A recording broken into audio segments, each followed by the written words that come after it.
오늘 본문의 말씀 의지해서 오늘 주인 바꾸기라는 제목으로 함께 은혜의 말씀을 나누기를 원합니다. 제목이 뭐라고요? 주인 바꾸기. 내 삶의 주인이 뭔가 이 생각을 하시면서 계속 하시면서 끝까지 말씀을 들으면 도전이 될 것 같아요. 주인 바꾸기. 우리가 세상을 살아가다 보면 많은 충격적인 일들을 만나고 경험합니다. 요즘 뉴스에 보면 수많은 충격적인 소식들이 많이 들려오잖아요. 뭐 정인이 사건부터 시작해서 또 세모녀 살인사건이요, 뭐 스토커처럼 해서 가가지고 만나주지 않는 것 때문에 앙심을 품어서 어떻게 그렇게 잔인하게 그 여자들을 죽일 수 있고, 또 거기서 시체와 뭐 시신과 한 이틀 동안 같이 지냈다. 이 끔찍한 일, 이 충격적인 일을 어떻게 받아들이고 어떻게 이해할 수 있을까? 참 당황스러울 게 짝이 없습니다. 뿐만 아니라 지금 지구촌에는 미얀마 군부 쿠데타 사건 때문에 그 시위자들, 반대하는 시위자들이 총에 맞아서 뭐 체류탄 가스에 맞아 죽는 사람들이 속출하고 있습니다. 700명 이상의 사망자가 났습니다. 별로 놀라지도 않잖아요, 우리는. 그 내 일이 아니니까. 나하고 전혀 별로 상관이 없는 일이니까. 나의 이해관계가 얽히지 않았기 때문에 별로 충격적인 일들로 받아들이지 않습니다. 그런데 지금 이 순간에 누군가 한 명이 딱 들어와서 3천만 원의 돈을 가지고 만 원권을 지폐를 해가지고 이 300장을 확 뿌렸다고 생각하면 여러분 어떻겠습니까? 아마 예배 드리다 말고 만 원짜리 주실까요? 안 주실까요? 주실까요? 1번. 안 죽는다. 나는 2번. 난 하나님만 예배한다. 자, 안 죽는다. 1번. 자, 안 죽겠습니까? 아니면 죽겠습니까? 주실 것 같죠. 모든 사람은 안 그런 척하지만 돈을 너무 사랑해요.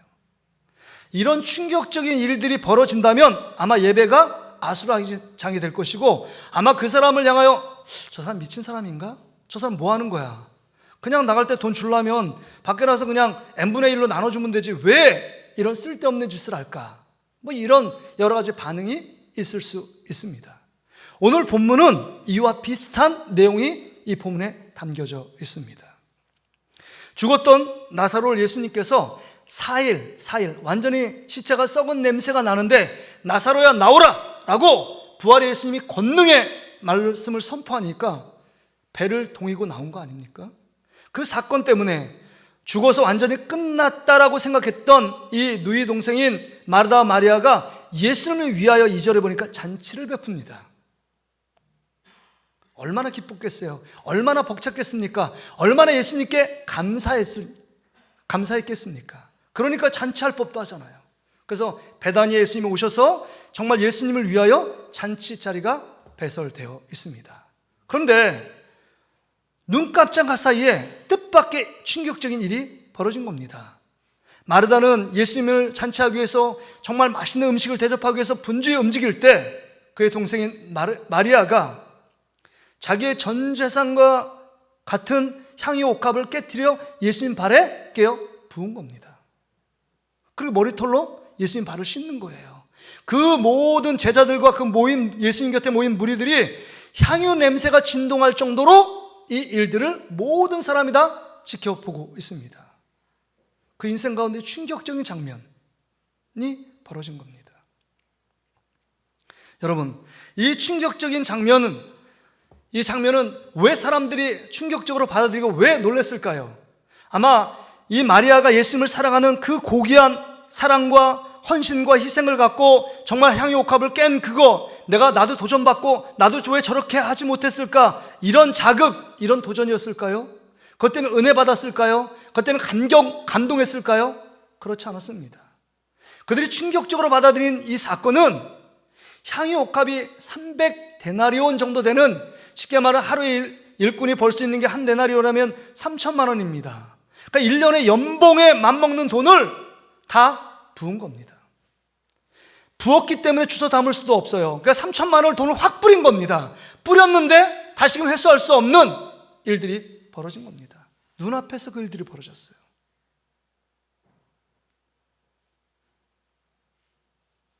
그렇다면 여러분, 여기서 생각할 게 있잖아요. 진짜 마리아가 미쳤는가? 마리아가 어떤 생각으로, 어떤 목적으로 예수님께 정말 전재산 같은 향유를 다 깨어 부었는가 하는 것입니다. 그의 생각에는 정말 자기가 갖고 있는 향유 옥합 그 300데나리온 그것보다 더 많은 것을 드리고 싶었던 것 같아요. 왜냐하면 여러분, 이스라엘 민족들의 머리는요, 자존심이고 여러분 인격이라고 생각했습니다. 근데 그 머리를 갖고 먼지가 묻은 예수님의 발을 머리로 씻고 있습니다. 자기는 아무것도 아니라는 거예요. 더 갖고 있었다면, 더 좋은 게 있었다면 예수님께 아낌없이 더 드리고 싶은 그 갈망과 갈증이 마리아에게 있었다고 하는 겁니다. 그렇다면 마리아에게 어떤 일이 있었기에 이런 일들을 할 수 있었을까 하는 겁니다. 정말 마리아가 예전에는 정말 그 삶의 주인이 돈이었습니다. 향유 옥합 조금씩 이 향수가 점점 늘어나서 자기의 재산이 증식되는 것, 그것을 바라보며 하루하루 재미, 하루하루 기쁨, 낙을 누리며 살았는데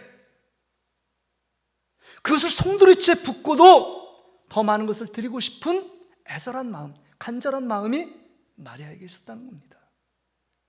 그렇다면 여기서 질문이 생기잖아요. 왜 마리아가 이런 이해할 수 없는 충격적인 일들을 눈 깜짝할 사이에 이 일들을 벌였느냐 하는 것입니다. 많은 사람이 그것 때문에 핀잔을 주고 비난합니다. 수근수근거립니다. 예수님만 칭찬을 해요. 예전의 삶의 주인은 돈이었습니다. 물질이었습니다. 모든 사람들은 돈을 섬깁니다. 그래서 예수님이 늘 하시는 말씀이 하나님과 물질을 겸하여 섬길 수 없다라는 거예요. 하나님 위치에 돈이 와 있습니다. 하나님 위치보다 더 높은 것이 돈입니다. 물질입니다. 그것이 그 인생의 주인이었는데 주인을 바꾸었습니다.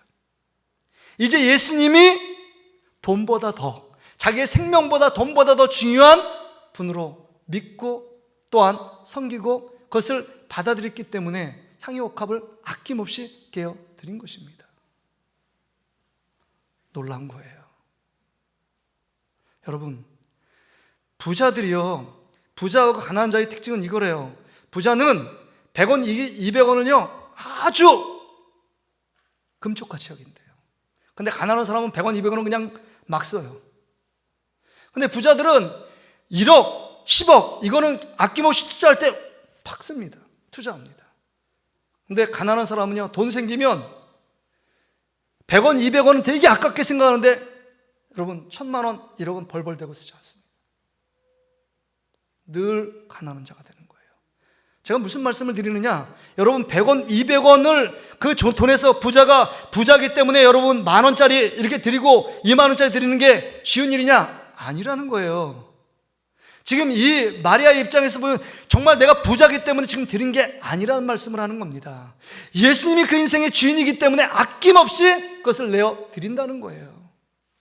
10,000원 드리기도 쉽지 않고 100,000원 드리기도 쉽지 않고 1,000,000원 드리기도 쉽지 않은데 3,000,000 원이라는 돈을 아낌없이 예수님 위해 한순간에 그 영광, 한순간에 주님을 기쁘게 하기 위해, 한순간 주님께서 원하시는 삶, 주님이 기뻐하시는 삶, 그것을 보기 위하여 마리아가 아낌없이 던지는 겁니다. 그렇다면 여러분, 이 말씀을 통해서 우리에게 주시는 도전이 무엇이냐 하는 겁니다. 말씀을 듣고 보고 있는 우리들에게 하나님께서 주시는 메시지가 무엇이냐 하는 겁니다. 이 말씀을 통해서 듣는 우리 성도들의 진짜 주인은 누구냐 하는 겁니다. 여러분이 지금 섬기고 있는 진짜 주인은 누구냐 하는 겁니다. 예수님이 진짜 주인인 것처럼 섬기는 거 말고요, 진짜 여러분의 내면 속에 이거 붙잡고 살아가지 않으면 내가 살 수 없다, 이것만은 내가 꼭 붙잡아야 된다 라고 생각하는 생명처럼 여기는 것, 그것이 여러분의 주인입니다. 이 본문의 평행 본문이라고 말씀드릴 수 있는 누가복음 7장 44절부터 46절에 보면, 거기 본문에 보면 자기가 주인인 자들의 삶의 특징이 나와요. 여기에 보면 이 마리아의 행동과 여러분 너무 대조됩니다. 예수님이 이 땅에 오셨어요. 왕으로 오셨음에도 불구하고 손님으로 왔습니다. 그런데도 그들은요, 그 주위에 있는 사람들, 거기 초대한 주인은요, 발을 씻을 물도 주지 않습니다. 또 뿐만 아니라 내게 입 맞추지도 않습니다. 그 귀한 예수님께 입 맞추지도 않아요. 인사조차 제대로 하지 않습니다. 그 머리에 감람류조차 붙지 않습니다. 그러나 오늘 마리아 행동은요, 그녀는 눈물로 예수님의 발을 적십니다. 뿐만 아니라 그녀는 내 발에, 예수님의 발에 입 맞춥니다. 또한 그녀는 향유, 지극히 비싼 향유 옥합을 깨어 예수님께 드립니다. 제자들과 옆에 있는 무리들은 예수님에 별로 관심이 없습니다. 마리아만 관심이 있어요.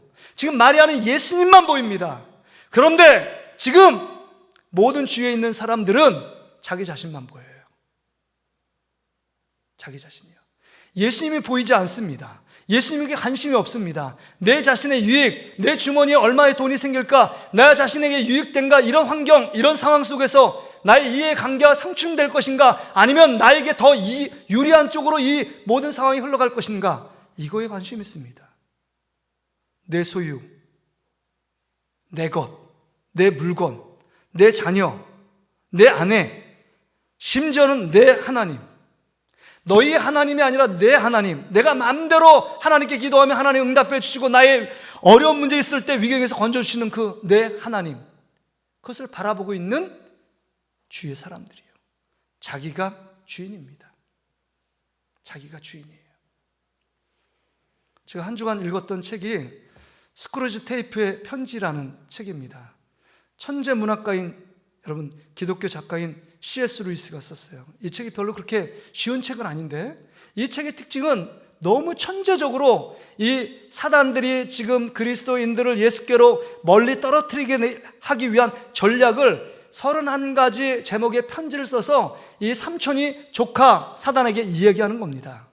지금 그리스도를 믿는 자들이 이런 생각을 갖고 있으니까 이렇게 자꾸 방치하고 이렇게 마음을 이간질시키면 그들은 예수께 멀어지고 예수를 배신하고 떠날 거야. 이런 책이 소책자이지만 31가지 편지를 삼촌 사단이 조카 사단에게 얘기하는 거예요. 그 중에 챕터에 이런 내용이 있습니다. 야, 그리스도인, 거기서 환자라고 말합니다. 환자들은 늘 원수인, 사단의 원수를 말하는 건 예수님이잖아요. 예수님께 늘 붙잡혀 있는 사람들이 뭘 생각하는지 알아? 예수님 믿는 척하지만 늘 네 자신이 주인 되고 왕 되도록 늘 유혹을 해. 그리고 네 모든 것은 다 너의 것이라고 생각하도록 만들어라. 조카 사단에게 얘기를 하는 거예요. 그러니까 이 사단의 유혹을 받은 사람은 모든 게 장화도 내 것이고 모든 게 다 내 것이라고 생각합니다. 내 것이라고 생각하니까 사람들은 어떻게 생각하냐? 이것이 내 것이기 때문에 내가 기분 나쁘고 짜증나고 불편하면 그것을 버리고 새 것을 취하는 겁니다. 그러니까 내 하나님도 내 마음대로 움직여지지 않으면 하나님도 버리는 겁니다. 물건 버릇이 버리고 새로운 것을 취한다는 겁니다. 봐봐, 그렇게 유혹하니까 사단들이 다 자기가 자기 주인대로 자기 멋대로 사는 걸 즐기고 있지. 결국은 사단들이 얘기합니다. 결국은 너희가 내 주인 되어 모든 것을 자기 마음대로 힘대로 자기 뜻대로 할 수 있다고 생각하지만 결국은 자기 마음대로 되는 거 하나도 없잖아. 우리는 그들 그냥 속일 뿐이야. 나는 지금 진짜 주인은 누구인가를 생각해야 합니다. 두 번째, 오늘 본문에 보니까 4절부터 5절에 보니까 물질이 주인인 자들이 나와요. 4절 5절 보세요. 4절 5절 보니까 제자 중 하나로서 예수를 잡아줄 가룟 유다가 말하되 이 향유를 어찌하여 300데나리온에 팔아 가난한 자들에게 주지 아니하였느냐 하니, 이렇게 지금 얘기하잖아요. 지금 마리아의 아름다운 헌신, 하나님을 예수님을 사랑하는 마음으로 아낌없이 드린 헌신을요 딱 얘기해요. 효율성을 갖고 빗댑니다. 아니 300데나리온을 예수님께 딱 주었으면 우리보다 더 가난한 자를 위해서 더 섬기고 구제할 수 있었는데 어떻게 안타깝게 이거를 허비하고 낭비할 수 있느냐. 그걸 예수님께 딱 주었으면 자기 돈깨를 맡고 회계를 맡은 나에게 들어와서 얼마는 내가 취할 수 있었을 텐데 라고 생각하고 있는 것입니다. 다른 사람의 아름다운 헌신도 물질적으로 계산을 파괴해요. 얼마나 빠른지 300데나리온 딱 얘기하잖아요. 모든 만물을 물질로 판단하고 물질로 그 모든 것을 환산해 버립니다. 세상이 지금 그렇게 돌아간 거 아닙니까? 지금 일본이 2020년도에 도쿄 올림픽을 개최한다 그랬는데 코로나 때문에 1년 늦춰졌어요. 지금 이렇게 막 코로나가 더 4차 유행이 진행되고 전 세계에 지금 파도가 치고 있는데 이 상황에서 여러분 올림픽을 중단한 말이 없잖아요. 이유는 뭔지 아세요? 돈 때문입니다. 그걸 지었던 모든 경기장들이 아무리 여기서 안 한다고 딱 포기한다고 손을 들면 어마어마한 적자를 보기 때문입니다. 그래도 무관중으로 하든 어떻든 일본 관중하든 중계권료라도 받아서 그래도 손해를 메꾸기 위해서 보이콧하지 않습니다. 끝까지 한다는 거예요. 그러니까 뭐 월드컵을 한다든지 아니면 뭐 하든지 코로나19 딱 보면 모든 주제가 코로나19 때문에 경제가 얼마가 손해가 됐고 얼마가 뭐 했고 이런 거 돈으로 다 환산해요. 이게 지금 가룟 유다의 모습 아닙니까? 다 가룟 유다만의 모습이에요. 오늘 현재를 살아가는 그리스도인 우리들의 모습이 지금 이 모습 아니에요. 신앙생활에도 얼마나 유익이 될까? 경제로 유익이 될까? 우리에게 하나님의 축복이 얼마나 받을까? 내가 이렇게 신앙생활 오래 했는데도 하나님 복을 주지 않는 거 보니까 자신에게 문제보다는 하나님 이상하네. 하나님 떠나고. 이게 지금 물질의 주인 된 사람의 특징입니다. 모든 걸 물질로 보는 거예요. 그러니까 여러분 가룟 유다가 딴 생각을 합니다. 300데나리온은 자기 주머니에 오지 않으니까 이것 봐라. 내 뜻, 내 계획대로 안 되니까 예수님조차 은 30에 팔아넘기는 겁니다. 수단과 방법을 가리지 않는 거예요. 자기 스승도 팔아먹는 겁니다. 물질의 탐심, 물질의 노예가 되면 헷가닥 돌아버립니다. 돈하다 돌아버리는 거예요. 아무것도 안 보여요. 그러니까 주인도 은 30 하는데 은 30은 그 당시에 노예 한 사람의 몸값에 지나지 않습니다. 우리 구주고 하나님의 아들 하나님이신데 은 30에 팔아넘겼다니까요. 3,000데나리온 한 달란트도 아니고 뭐 3,000달란트도 아니고 은 30입니다. 예수님 몸값이 은 30이에요. 그러니까 필요할 때만 가룟 유다처럼 그냥 예수님 30% 정도 생각하는 겁니다. 그러나 이 마리아는 대조로 300데나리온 3,000%, 300%, 3,000% 더 생각하며 더 하나님께 예수님께 드릴 것이 무엇이 있을까? 그럴 생각해요. 근데 물질의 노예가 되고 물질의 주인 된 사람은요 늘 모든 것을 갖고 돈으로 환산합니다. 가룟 유다처럼 영혼까지도 돈으로 팔아버리는 사람이 된다는 겁니다. 나는 진짜 주인은 누구인가? 내 진짜 주인은 누구인가를 다시 한번 점검해 봐야 합니다. 마지막으로 3절에 보니까 이 마리아의 모습을 보세요. 3절 마리아의 모습. 마리아는 지극히 비싼 향유 곧 순전한 나드 한 그릇을 가져다가 예수의 발에 붓고 자기 머리털로 그의 발을 닦으니 향유 냄새가 집에 가득하더라. 이렇게 기록해요. 지금 마리아는 예수님이 주인인 여인입니다. 예수님만 보입니다. 예수님의 평가만을 집중합니다. 정말 다른 사람들의 시선, 평가 아랑곳하지 않습니다. 반응하지 않아요.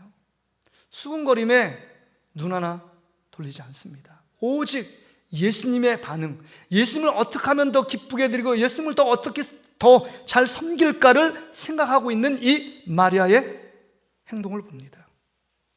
그럼 우리 질문이 들잖아요. 어떻게 이 마리아가 이런 사람, 예전에 돈이 주인이었는데 어떻게 예수님이 주인된 정말 이런 사람으로 주인 바꾸기, 주인을 어떻게 바꿔 갈 수 있었느냐? 그 이유가 무엇인가 하는 겁니다. 오늘 본문에 보니까 여러분 단서가 나오잖아요. 1절에 보세요. 6월절 엿새 전에 예수께서 베다니에 이르시니 이곳은 예수께서 죽은 자 가운데 살리신 나사로가 있던 곳이다. 예수께서 죽은 자가 나흘이 되었던 나사로를 살렸습니다. 그 전에 마리아는 늘 예수님께서 말씀하셨던 그 말씀에 귀를 쫑긋이 집중하고 있었습니다. 마르다는 분주하게 어떤 일들을 잔치하려고 늘 분주하지만 마리아는 그것보다도 더 중요한 예수의 말씀을 듣기 위해 예수님 발 밑에 앉아 있습니다. 예수의 말씀이 떨어지기를 사모합니다. 예수님이 우리의 죄를 위해서 십자가에 죽을 것이고 3일 만에 부활할 것이다. 내가 예루살렘 올라가면 고난받고 장로들에게 고난받고 그 다음에 고초를 당하고 너희들을 위해 십자가에 죽을 것이고 다시 부활할 것이다. 이 말씀을 3번씩이나 했었습니다. 그 말씀을 마음에 새기고 믿은 겁니다. 그런데 현실적으로 자기 오라비가 죽었고 모든 것이 끝났다라고 생각했는데 죽은 나사로를 선포합니다. 나사로야 나오라 하니까 배를 동이고 나온 것입니다. 하나님의 놀라운 기적, 부활의 생명력으로 역사했던 예수님을 현장에서 만나게 된 것입니다. 그렇다면 여러분, 부활의 주님을 만났어요. 예수 그리스도가 죽음의 권세를 이겼잖아요. 예수님만 믿고 나아가면 죄악의 문제, 가장 심각한 질병인 죄악의 문제를 해결받았습니다. 너무 기쁜 거예요. 너무 감사한 거예요. 자기의 300데나리온의 향유, 그것과 비교될 수 없는 주님, 그 주님을 알았기 때문에 자기의 전부인 향유 옥합을 다 예수님께 드려도 아깝지 않았습니다. 그래서 여기 7절에 보니까 예수께서 이르시되 그를 가만두어 나의 장래한 날을 위하여 그것을 간직하게 하라. 지금 향유 옥합을 깬 이유는 남들에게 내가 믿음 좋은 사람이라고 자랑하기 위해서 향유 옥합을 깬 게 아니라는 겁니다. 그 마리아는 목적이 있었어요. 나의 죄를 위해 십자가에 죽으실 예수님을 사랑함으로 그 감격과 그 벅찬 감동을 갖고 향유 옥합을 깨며 나를 위해 죽으실 예수 그리스도, 그분께 감사하며 경배를 드리며 영광을 올려드리는 행위로 향유 옥합을 깬 것입니다. 예수님의 죽으심과 부활하심에 초점을 맞추고 있는 것입니다. 예수님이 왜 이 땅에 오신지를 분명히 알고 있었기 때문에 향유 옥합을 아낌없이 깬 거예요. 자기 인생 가운데 가장 귀한 향유 옥합을 드린 겁니다. 드려도 아깝지 않아요. 1도 아깝지 않습니다. 더 가지고 있으면, 더 좋은 것이 있다면 예수님께 아낌없이 더 드리고 싶은 마음이 마리아의 마음입니다. 이게 진짜 예수님이 나의 주인 된 삶의 모습입니다. 그렇다면 여러분, 질문이잖아요. 진짜 내가 섬기는 주인은 누구냐 하는 것입니다. 오늘 말씀이 여기까지예요. 오늘 우리에게 질문하는 겁니다. 우리 하나님께서 여러분에게 질문하고 있어요. 너의 진짜 주인은 누구냐? 라고 묻고 있는 것입니다. 너희가 진짜 섬기기 원하는 자는 누구냐? 네가 진짜 소중한 모든 것을 아낌없이 마리아처럼 드릴 수 있느냐? 라는 얘기입니다. 이 말씀은 단지 여러분에게 헌금하지 않는 사람이 헌금하라, 이런 말씀이 아니에요. 핵심이 여러분의 삶의 진짜 주인을 바꿔 놓았느냐 하는 것입니다. 이젠 돈이 아니라 예수님이고, 나의 인기와 명예가 아니라 예수님이고, 나의 정말 내가 좋아하는 어떤 세상의 쾌락적인 일들이 아니라 예수님입니다 라고 고백할 수 있느냐 하는 것입니다. 그렇지 않기 때문에, 혼합되어 있기 때문에 주의 말씀을 통해서 다시금 주의 종을 통하여 여러분에게 도전하고 있는 것입니다. 다시금 주를 잘 쓰라는 거예요. 예수님만이 여러분의 참된 주인이라고 말씀하고 있는 것입니다. 그런데 여러분, 우리의 문제는 뭐예요? 예수님이 나의 주인이 될 때 우리에게 어마어마한 손해, 어마어마한 희생을 치를 거라고 착각합니다. 아, 예수님 말씀하니까 은혜 받았어요. 야, 너 아프리카 선교사로 가. 이렇게 말할까 봐 막 두근거려요. 두근거리지 마세요. 예수님이 그렇게 얘기해도 여러분 안 갈 거잖아요. 여러분 마음이 그렇게 준비되어 있지 않잖아요. 갑자기 목사님 말씀 드리니까 너무 감동돼서 내가 갖고 있는 땅 문서, 집 문서 드리고 싶은 마음이 살짝 들었는데 이거 주님께서 드리라고 말씀하시는가? 그렇지 않으니까 걱정 붙들어 매세요. 살짝 들었어도 문 나가면서 아니야, 그건 나에게 주신 말씀 아닐 거야. 그 필요하면 누가 믿음 좋은 사람이 드리지 나같이 뭐. 예수님이 나의 주인이 되면 내 삶의 희생, 손해, 그 다음 내 마음대로, 내 고집대로, 내 뜻대로, 기분대로 살지 못하는 나는 어떤 압박, 그 다음에 자유를 누리지 못한다는 억압, 또 정말 이렇게 삶을 살아가면 예수님이 나와 함께 늘 동행하시면 함부로 말도 못하고 행동하지 못하니까 부담감과 불편함으로 다가올 수 있다라고 착각합니다. 우리는 이게 진짜 우리의 본 모습이에요. 이 모습이 어느 때는 예수 믿는 척 하다가도 정말 내 안에 내 영역만 가지고 딱 잡습니다. 이건 예수님도 내 영역에 침입하면 안 돼요. 내가 하고 싶은 대로 해야 돼요. 예수님이 그거 하지 말라고 하는데도 그거 하고 싶은 대로 하는 것, 이게 내가 여전히 내가 주인 되고 내가 왕 된 삶입니다. 예수님이 나의 주인이 아니에요. 부분적으로 주인이다? 부분적으로 주님이 왕 됐다? 거짓말입니다. 이건 예수님이 여러분의 주인, 온전한 주인이 아닙니다. 그렇기 때문에 우리는 어떻게 생각하느냐, 이렇게 좀 오해하고 착각하기 때문에 이렇게 마음에 정리를 합니다. 내가 천국 가고 하나님의 자녀로 살아야 죽어도 영생을 얻기 때문에 예수는 믿습니다. 그래도 예수님이 나의 주인으로 모시지는 않습니다. 예수님이 온통 나의 삶을 100% 주관하도록 다스리도록 내버려 두진 않아요. 내 고집, 내 생각, 그것이 여전히 우리의 삶을 지배하고 다스립니다. 너무 심하게 말했나요? 우리의 모습이? 목사님, 저는 그렇지 않아요. 어떤 말씀이든 100% 현실에 타협하지 않고 순종합니다. 이런 건 참 귀한 거예요. 마리아 같이 주인이 바뀐 온전한 삶의 모습입니다. 그럼에도 불구하고 여전히 우리는요, 예수 믿는 것 따로, 예수님이 주인 된 것 따로라고 생각합니다. 근데 여러분, 예수를 믿는 것은 예수님이 우리의 주인이라는 거예요. 베드로가 뭐라고 그러겠어요? 주인은, 우리 삶의 주는 그리스도시요 살아계신 하나님의 아들이십니다. 사도행전 16장 31절을 주 예수를 믿으라, 그리하면 너와 내 집이 구원을 받으리라, 이렇게 말씀해요. 예수님이 우리가 주님이라고 부르잖아요. 예수님을 주님, 하나님도 주님이라고 부르는데 주님이 뭐예요? 주인 주자예요. 예수님이 주인 되시는 게 우리가 예수 그리스도를 믿는 자의 삶의 모습입니다. 그렇기 때문에 내가 주인은, 예전에는 내 죄악, 내 생각, 내 고집이 주인 되었지만 예수를 믿는 순간부터는 이제는 예수님이 내 주인 되어 예수님이 원하는 말씀에 순종하고 주님이 원하신 뜻대로 순종하며 이끌려가는 것, 이게 주인 된 삶의 당연한 모습입니다. 그럼에도 불구하고 여전히 우리는 예수님 믿는다고 말하지만 예수님이 주인으로 모시고 살진 않습니다. 이게 우리의 실상이에요. 우리의 현재 모습이 아니냐 하는 것입니다. 그런데 여러분, 예수님이 여러분을 억압하고 자유를 빼앗고 그 다음에 희생을 강요하고 그것 때문에 손해보고 그렇게 하기 위해서 예수님이 우리의 주인 되기를 원하실까요? 이건 착각이라 그랬잖아요. 이건 오해입니다.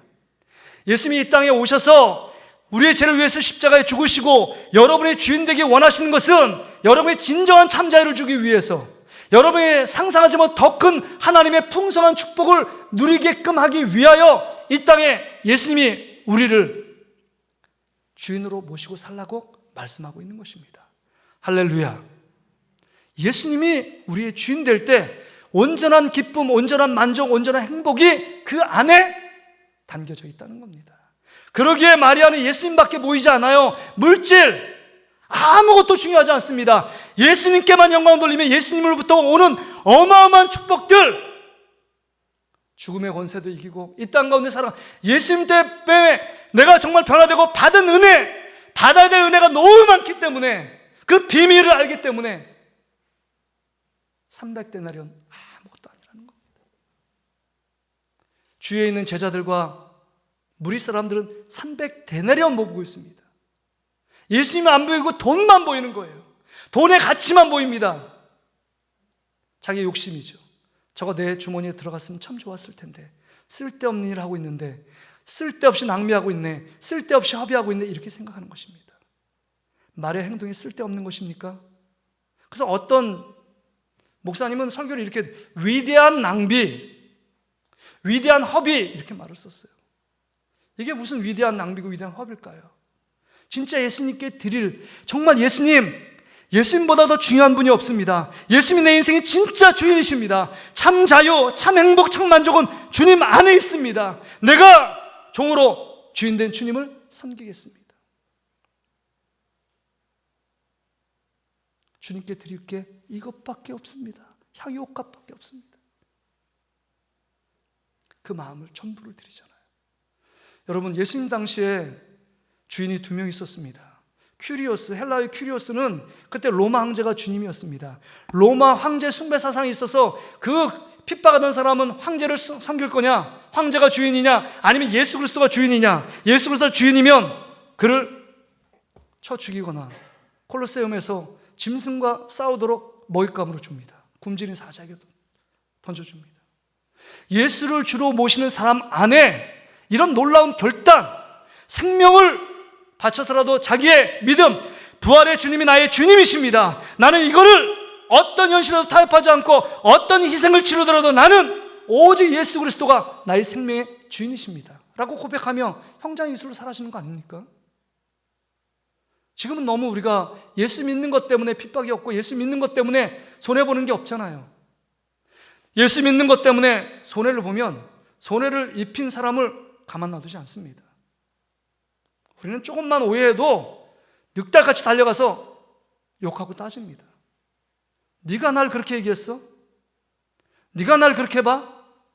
내가 누군데? 여전히 내가 주인데 내가 살아있습니다.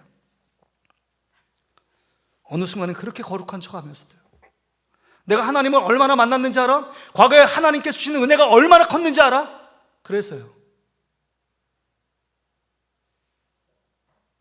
그게 진짜 하나님의 은혜였다면, 지금도 그 하나님의 은혜 안에 머물고 미래도 주님께서 내 인생을 책임질 거라고 믿는다면 큰 소리 칠 필요 없잖아요. 주님이 내 인생의 주인이니까요. 주의 전에 와 잠잠하라. 주님의 말씀을 들어야 합니다. 왜 주님이 말씀하는데 듣지 않느냐? 내 생각이 너무 많고 내 말을 너무 많이 하기 때문입니다. 지금 하나님은 창세기부터 요한계시록 말씀을 통해서 계속 얘기하지만 내가 듣고 싶은 말만 들으려고 귀를 쫑긋하니까 그 말이 없으니까 자꾸 새는 겁니다. 주인 대신 예수님이 말씀합니다. 너 회개하고 그 자리에 벗어나서 주인을 바꿔야 진정한 행복, 진정한 만족, 진정한 기쁨이 너 안에 넘칠 거야. 네가 붙잡는 거 그거 아무것도 아니야. 500원짜리 손을 놓고 너 피면 너가 상상할 수 없는 하나님, 하늘의 위로와 하늘의 기쁨과 하늘의 능력을 너에게 덧입혀 줄 거야. 너 이거 맛보면 너 인생 끝나.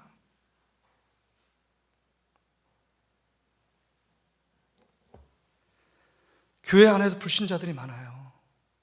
정말 그게 너무 불쌍한 거 아닙니까? 예수 그리스도를 믿고 시간 들여서 하나님을 예배하고 헌신하고 봉사하고 헌금도 하고 그러는데 주의 전에 올라가서 하나님 나라에 올라가서 너 가짜야.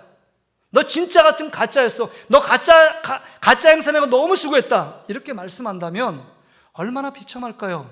얼마나 억울할까요? 얼마나 원통할까요? 진짜 예수 믿는 척 하지 말고 정말 예수님이 내 삶의 주인이라면 오늘도 하나님이 말씀하시는 그 말씀 앞에 내 인생을 던지려고 몸부림치고 하나님 앞에 기도하려고 몸부림치는 것 해봐야 되지 않을까요? 안 해보고 후회하는 것보다 해보고 내가 그렇게 해봤는데도 안 됐다 이거하군요. 아니 난 전에도 안 됐어. 난 포기한다.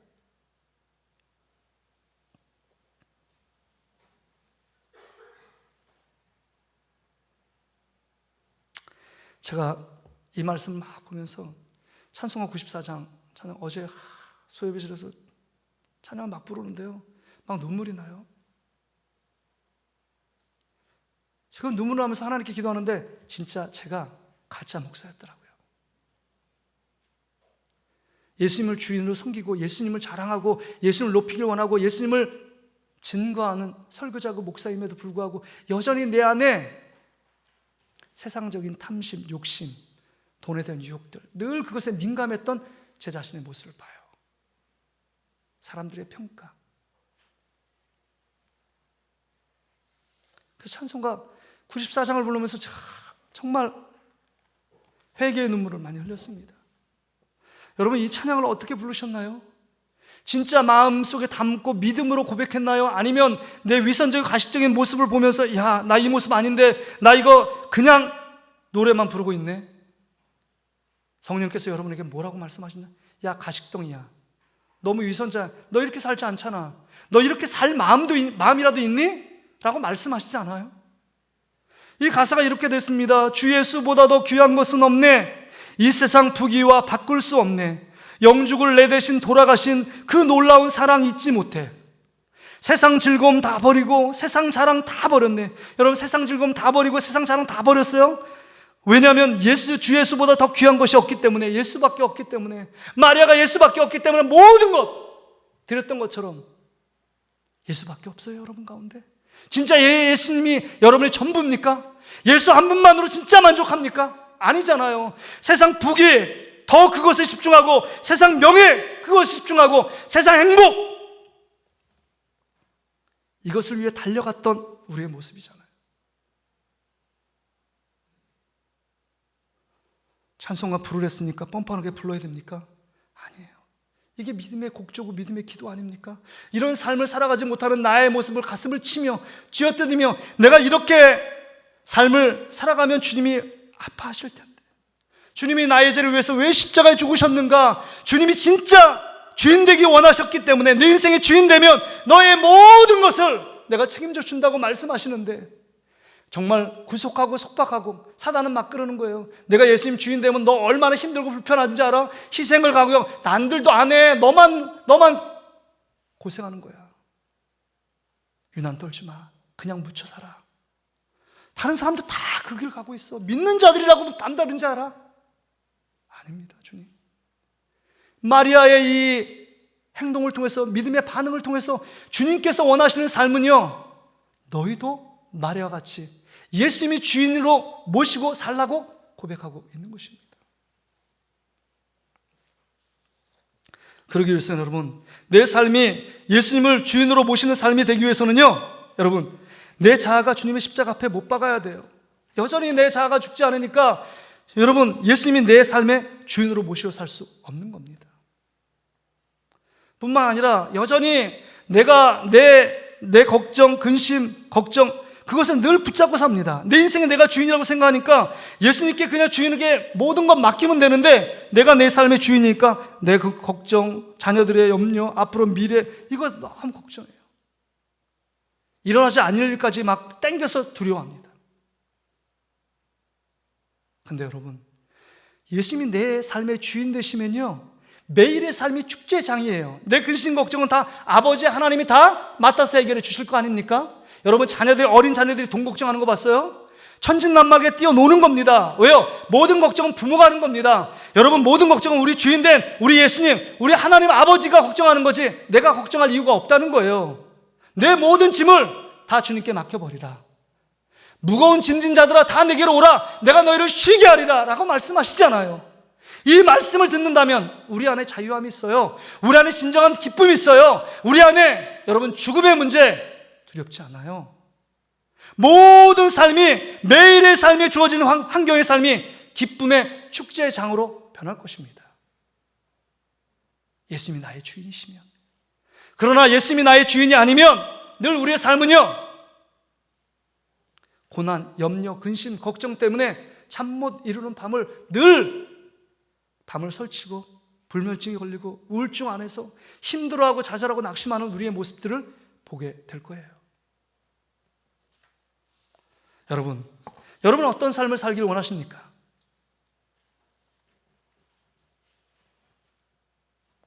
$300데나리온을 지금 준 마리아의 삶을 예수님께서 책임져 주시지 않았겠습니까?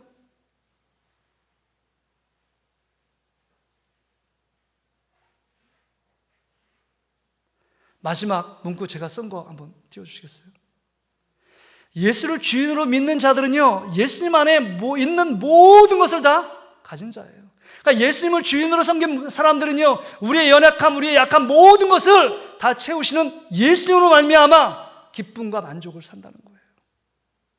그래서 여러분, 고린도후서 6장 9절 10절의 말씀이 뭐예요? 한번 같이 읽어보고 마치겠습니다. 같이 읽어보세요. 시작. 무명한 자 같으나 유명한 자요, 죽은 자 같으나 보라, 우리가 살아있고 징계를 받은 자 같으나 죽임을 당하지 아니하고, 근심하는 자 같으나 항상 기뻐하고, 가난한 자 같으나 많은 사람을 부유하게 하고, 아무것도 없는 자 같으나 모든 것을 가진 자로다. 할렐루야. 모든 것을 가진 자예요. 누가 있기 때문에요? 부활의 예수 그리스도가 우리의 주인 되시기 때문에. 할렐루야.